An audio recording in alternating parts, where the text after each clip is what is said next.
Bienvenidos a este su programa Conociendo el Tiempo. En este programa resolvemos preguntas relacionadas a la Biblia. Mi nombre es Carlos Telles y en este programa vamos a hablar del tema relacionado con Israel y está titulado A Israel pertenecen las promesas. Y vamos a respondernos a la pregunta: ¿qué tiene que ver la nación judía de Israel con mi salvación en Cristo? Y nuestro texto guía se encuentra en Romanos capítulo 9, del versículo 1 al 5. Y lo leemos así: Verdad digo en Cristo, no miento, y mi conciencia me da testimonio en el Espíritu Santo que tengo gran tristeza y continuo dolor en mi corazón, porque deseara yo mismo ser anatema, separado de Cristo por amor a mis hermanos, los que son mis parientes, según la carne, que son israelitas, de los cuales son la adopción, la gloria, el pacto, la promulgación de la ley, el culto y las promesas, de quienes son los patriarcas y de los cuales, según la carne, vino Cristo, el cual es Dios sobre todas las cosas, bendito por los siglos. Amén. En lo que respecta al cristianismo y su teología, la importancia de la epístola de Pablo a los romanos no ha sido subestimada en la historia de la iglesia. Sin embargo, eso no ha evitado la confusión sobre la defensa de Israel por parte de Pablo en los capítulos 9 al 11 de Romanos. Por lo tanto, sería útil examinar cuidadosamente estos tres capítulos para dividir correctamente la posición de la Biblia sobre Israel en la época actual. Si alguna vez ha tratado de entender la carta de los romanos, al llegar al capítulo 9, es posible que se haya preguntado: ¿qué tiene que ver la nación judía de Israel con mi salvación en Cristo? No sería la primera persona en hacer ese tipo de pregunta, porque para muchos a menudo parece que Pablo ha cambiado abruptamente de tema después del capítulo 8, pero lo ha hecho, es la pregunta que nos hacemos. Y para eso vamos a responderlo abarcando tres puntos. El punto número uno, vamos a hablar de la historia del trasfondo de Israel. Número dos, vamos a ver el llamado irrevocable de Israel. Y número tres, vamos a ver las promesas eternas de Israel. Veamos el punto número uno, la historia del trasfondo de Israel. Gran parte de la confusión en la iglesia moderna comienza con cuán subestimada es realmente la larga, única, dramática y rica historia de la relación de Dios con Israel. La historia contenida en el Antiguo Testamento hebreo o Tanaj, perpetuamente relevante. Los cristianos modernos simplemente no saben lo importante que es Israel para Dios. Recuerda lo que David contempló hace mucho tiempo en 2 de Samuel capítulo 7 del 23 al 24, cuando preguntó: ¿y quién como tú, pueblo como Israel, nación singular en la tierra? Porque fue Dios para rescatarlos por pueblo suyo y para ponerle nombre y para hacer grandezas a su favor y obras terribles a tu tierra, por amor de tu pueblo que rescataste para ti de Egipto, de las naciones y de sus dioses, porque tú estableciste a tu pueblo Israel por pueblo tuyo para siempre. Y tú, oh Jehová, fuiste a ellos por Dios. En otras palabras, ninguna otra nación en el mundo ha tenido el privilegio que posee Israel.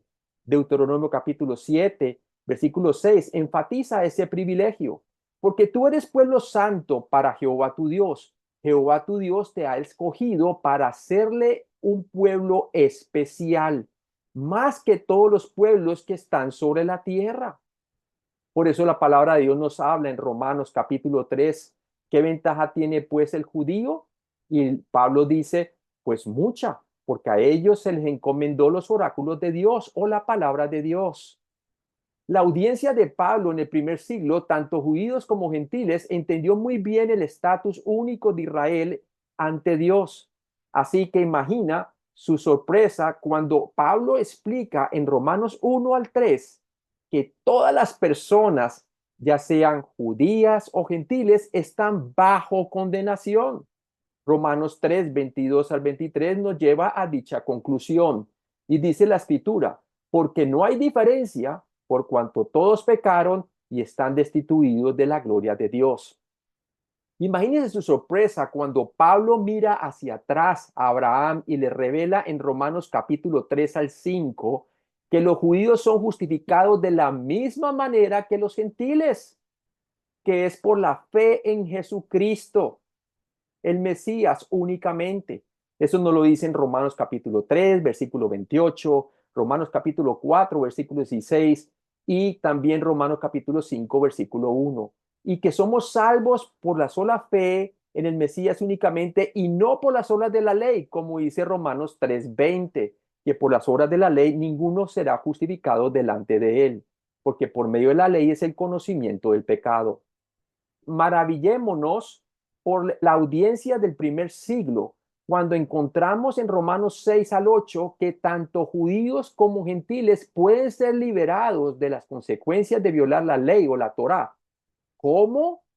Uniéndonos al Mesías que resucitó de entre los muertos después de morir por nuestras violaciones de esa misma ley o por nuestros pecados, como lo dice Romanos 7:4, permitiéndonos ser santificados, no por la ley, sino por el Espíritu de Dios. Versículo 6, como lo dice Romanos 7:6. En resumen, Pablo comienza a regocijarse en el capítulo 8 por el hecho de que a pesar de la condenación tanto de judíos como de gentiles expresada en Romanos 1 al capítulo 3:23, Dios ha abierto un camino para que todas las personas se reconcilien con Él, puesto que somos justificados por la fe en Dios y no por nuestras propias obras. Pablo pregunta, ¿quién acusará a los escogidos de Dios? Como dice en Romanos 8:33a. Esto impulsa a Pablo a proclamar en Romanos 8:39 que básicamente nada puede separarnos del amor del Dios que es en Cristo Jesús, Señor nuestro. Quiere decir que somos inseparables ante Dios. Romanos 8, el 35 al versículo 37 y 39 también nos dice, ¿quién nos separará del amor de Cristo? ¿Tribulación o angustia o persecución o hambre o desnudez o peligro o espada? Antes en todas estas cosas somos más que vencedores por medio de aquel que nos amó. Por lo cual estoy seguro, dice Pablo, de que ni la muerte, ni la vida, ni ángeles, ni principados, ni potestades, ni lo presente, ni lo porvenir, ni lo alto, ni lo profundo, ni ninguna otra cosa creada nos podrá separar del amor de Dios que es en Cristo Jesús, Señor nuestro. Ahora, ya hemos visto el primer punto, que tiene que ver entonces con la historia del trasfondo de Israel. Ahora veamos nuestro segundo punto, el llamamiento irrevocable de Israel.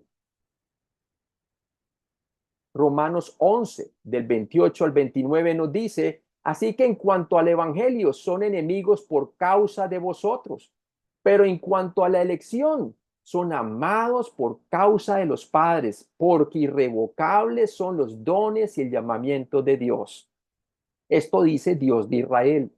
Romanos 8:39, entonces es donde el tema de Israel ocupa un lugar preponderante en la mente de la audiencia.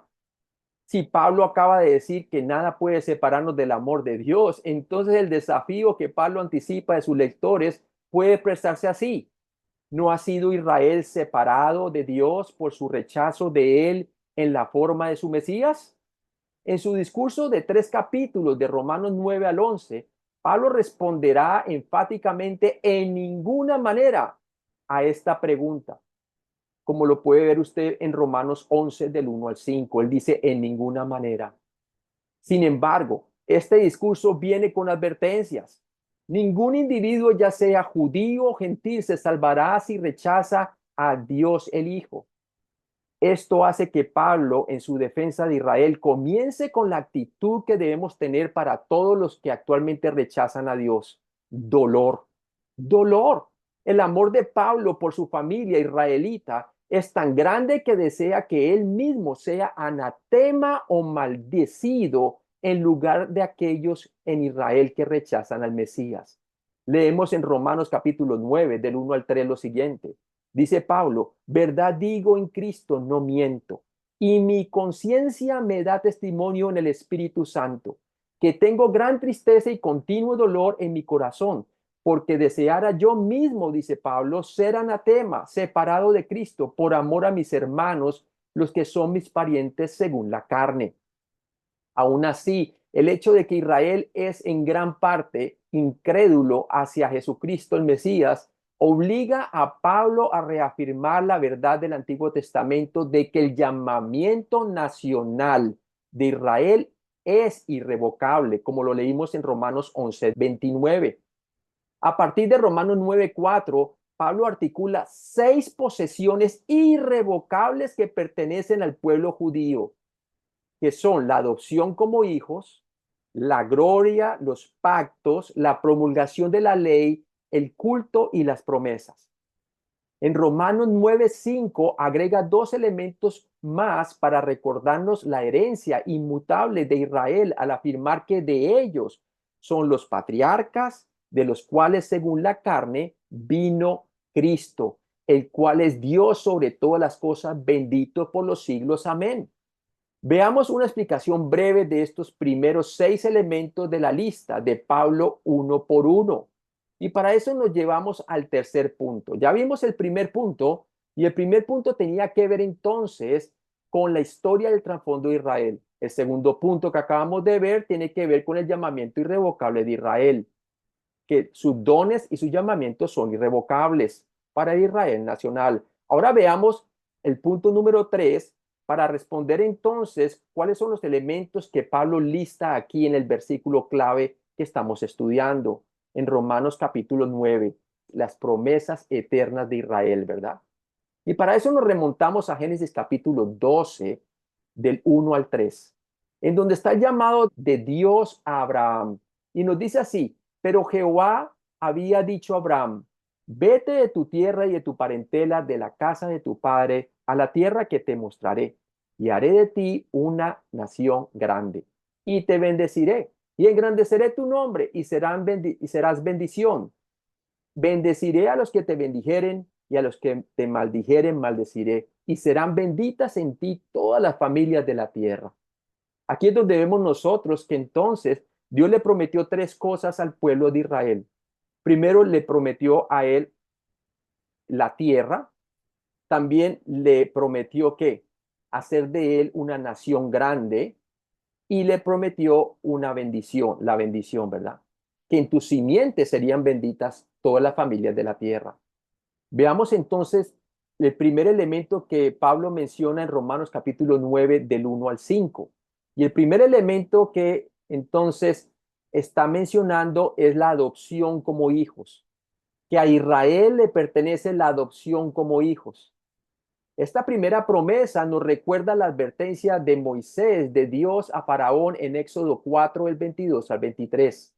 Y lee así: y dirás a Faraón, Jehová ha dicho así, Israel es mi hijo, mi primogénito. Yo te he dicho que dejes ir a mi hijo para que me sirva, mas no has querido dejarlo ir. He aquí, yo voy a matar a tu hijo, tu primogénito. Lamentablemente, muchos no escuchan hoy que se habla de Israel como la nación primogénita, porque a ella fue que se le hicieron las promesas. El segundo elemento que menciona Pablo aquí en Romanos capítulo 9, versículo 5, es la gloria. Cuando Pablo dice que a Israel le pertenece la gloria, viene del hebreo Shehinah. Se nos recuerda cómo la gloria de Dios habitó y condujo a Israel en una nube de humo y fuego. Recordemos su relato histórico en el libro de Éxodo. Éxodo 16:10 nos dice: y hablando Aarón a toda la congregación de los hijos de Israel, miraron hacia el desierto, y he aquí la gloria de Jehová apareció en la nube. En Éxodo 13:21 nos da una descripción de aquella nube. Dice: y Jehová iba delante de ellos de día en una columna de nube para guiarlos por el camino, y de noche en una columna de fuego para alumbrarles, a fin de que anduviesen de día y de noche. Ese es Éxodo 13:21. Esta es la misma nube que cubrió el tabernáculo de reunión y la gloria de Jehová llenó el tabernáculo, como lo describe Éxodo 40:34. Y más tarde también la misma gloria que llenó el templo en Primera de Reyes 8, del 10 al 11. Cuando llegó el Mesías, Mashiach, griego Cristos, reveló selectivamente su gloria, como lo hizo en la transfiguración, en Mateo 17, cuando lleva a sus tres de sus discípulos y manifiesta su gloria y aparece a mano derecha, ¿quién? Elías, y a la mano izquierda aparece ¿quién? Aparece claramente Moisés. También lo vemos que esta gloria es manifestada cuando Él regrese al mundo entero y sea contemplada su gloria. Daniel 7, del 13 al 14, nos habla esto durante la edad milenial. Mateo 24, del 29 al 31, nos habla cómo entonces cuando Jesús venga por segunda vez, todo ojo le va a ver, ¿cierto? Y todas las naciones lamentarán de Él. Apocalipsis 1, del 5 al 8, también lo menciona. Él será entronado en gloria en el templo milenial en Jerusalén, como lo dice Ezequiel capítulo 43 del 2 al 7. Mateo 25:31 nos dice, cuando el Hijo del Hombre venga en su gloria y todos los santos ángeles con él, entonces se sentará en su trono de gloria. El tercer elemento que vemos aquí en Romanos capítulo 9, versículo 5, son los pactos. Cuando Pablo dice que a Israel le pertenecen los pactos, se nos recuerda que Dios hizo pactos que exigen que Israel sea el conducto de bendición para el mundo entero. Hay 4 pactos que Dios hizo con la nación de Israel, los cuales son incondicionales. Y estos son los pactos abrahámico, inmobiliario o de la tierra, davídico y el nuevo pacto. Es más, es a través del nuevo pacto que nosotros recibimos el perdón de nuestros pecados por medio de la sangre de Cristo, que murió por nuestros pecados, resucitó entre los muertos, y por medio de su resurrección. Tenemos la vida eterna. Hemos recibido no solamente el perdón de nuestros pecados, sino también hemos recibido la promesa del Espíritu Santo. Número 4. Vamos a ver que el cuarto elemento que Dios ha bendecido a la nación de Israel es con la promulgación de la ley. A Israel se le dio de manera similar la ley en el Sinaí. Esta ley articuló para Israel exactamente cómo Dios había de ser adorado en la presencia de su gloria, que Pablo llama la promulgación de la ley o la data de la ley, como lo dice la Reina Valera de 1909. El cuarto elemento entonces fue la promulgación de la ley. A ellos se les mostró cómo era la adoración del Dios verdadero después de que salieron de Egipto y cuando llegaron al monte Sinaí. ¿Para qué? Para que ellos supieran que la aproximación de este Dios era a través de entonces de qué? De la obra consumada del Mesías que vendría en el futuro. No solamente la ley fue dada por Moisés, sino que también la gracia y verdad vinieron por nuestro Señor Jesucristo. La ley demandaba perfecta obediencia y ningún hombre podía obedecerla. Sin embargo, mostraba bien el carácter de Dios, que Dios es santo, justo y perfecto, separado de todos los dioses falsos que ellos habían conocido en Egipto y en otras tierras, ¿verdad? Vemos claramente que el único que podía cumplir la ley era Jesucristo. Jesucristo dijo cuando él vino a este mundo que él no vino a quebrantar la ley, sino a cumplirla. Él fue el único que cumplió a cabalidad toda la ley mosaica, así para que Él sea el justo y el que justifica al que es de la fe de Jesucristo. El quinto elemento que se le fue dado a Israel es el culto. El culto o servicio del templo es la quinta posesión irrevocable que Dios ha dado a la nación de Israel. Es una parte de la herencia de la nación de Israel que ha sido temporalmente suspendida en esta era o edad de la iglesia, pero que será transformada por el Mesías para ser vista con mayor detalle en el reino milenial de Cristo, donde Jesús reinará con vara de hierro desde Jerusalén. Eso nos lo dice Ezequiel capítulo 37, el 24 al 28. Ezequiel 43, del 1 al 7, cuando también muestra detalles bien detallados de esto. Zacarías capítulo 2, del versículo 10 al 13, y Apocalipsis 20, del 4 al 10. Nos habla entonces de la promesa de ese reino milenial de Cristo sobre la tierra. Es un reino que será literal y que Jesús se sentará sobre el trono de David literalmente y gobernará las naciones con varas de hierro y mostrará allí entonces el culto en el nuevo templo milenial, en donde las naciones vendrán a que adorar a Jerusalén y a que celebrar la fiesta de los tabernáculos, en la cual muestra claramente que Dios habitaría sobre la tierra. El sexto elemento que Dios ha dado a la nación de Israel son las promesas. La sexta de las posesiones perpetuas de Israel que Pablo enumera sería las promesas, que se pueden resumir como la esperanza o tikvah de la restauración del reino davídico. Este reino esperanza está esparcido por todo el Antiguo Testamento o la Tanaj. Y en el Nuevo Testamento Jesús afirmó su realidad para Israel en un tiempo en el futuro conocido solo por Dios el Padre. Vemos en Hechos capítulo 1 del 6 a 7 que antes de ascender al cielo, los discípulos le preguntan al Señor la siguiente pregunta. Entonces los que se habían reunido le preguntaron diciendo, Señor, ¿restaurarás el reino a Israel en este tiempo? Y les dijo, no os toca a vosotros saber los tiempos o las sazones que el Padre puso en su sola potestad. Sin embargo, después de declarar que estas posesiones todavía pertenecen a Israel, Pablo tiene más que decir con respecto a la justicia de Dios en su elección pasada de Israel. También hablará de su estado presente y futuro antes de concluir con su famosa doxología a Dios que concluye su tratado sobre la nación judía. En Romanos 11, del 33 al 36, vemos esta famosa doxología. Y dice así, oh profundidad de la riqueza, de la sabiduría y de la ciencia de Dios. Cuán insondables son sus juicios e inescrutables sus caminos, porque ¿quién entendió la mente del Señor? ¿O quién fue su consejero? ¿O quién le dio a él primero para que le fuese recompensado? Porque de él y por él y para él son todas las cosas, a él sea la gloria por los siglos. Amén. Maranata. Dios le bendiga.